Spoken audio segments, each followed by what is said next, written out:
Hello, wonderful people. My name is Sydney Pettit, and today I'll be sharing with you the research that I have done over the past 2 years regarding reactance theory on abstinence education. So, to define reactance theory, it is when resistance has a tendency to increase as the amount of behavioral freedom restricted increases as well. And so, people take away privileges and people resist, and they often partake in the action that was previously banned. So, reactance and rebellion sort of has a positive correlation relationship with each other, whereas one increases, the other also increases. A common class in elementary and middle school is a sexual education course, and the curriculum differs from state to state, but most often the used course is abstinence education. And so one study discovered that teens who were enrolled in sex ed courses early on had a higher rate of sexual activity in females. And so there was a small increase in pregnancy hazard rates in the city where the study was conducted, and they mentioned how age plays a very significant role as well. And the researcher found that universal sex ed in the preteen years may lead to significant increases in female sexual activity and pregnancy in the middle school teenage years. And so women who were involved in sexual education courses initiated participation in sexual acts at a way earlier time compared to others. With the increased rate of abstinence education, teen pregnancy and birth rates also went up. They are positively correlated with one another.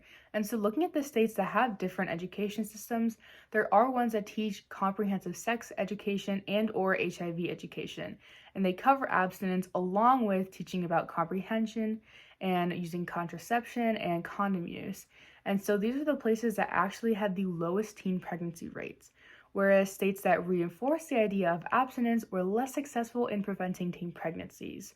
One researcher mentioned that if teenagers are enrolled in sex education, the effects will be upward biased. So this means that the effects of the educational course are going to be overestimated.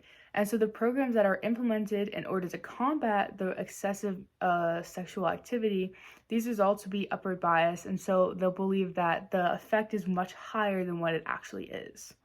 Although there is one study that suggests there is no impact on a person's sexual activity due to their education. He said that there was no change in sexual activity, no impact, and no difference in the rate of unprotected sex.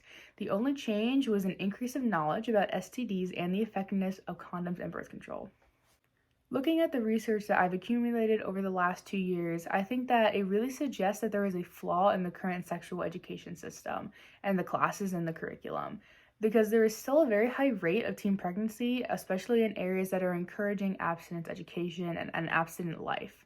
So this could be as a result of the lack of proper education or because of reactance theory. Teens are encouraging and engaging in activities because they were told not to do something. So I think overall an improved curriculum for sexual education needs to be explored and or implemented to provide accurate and valuable information for teens.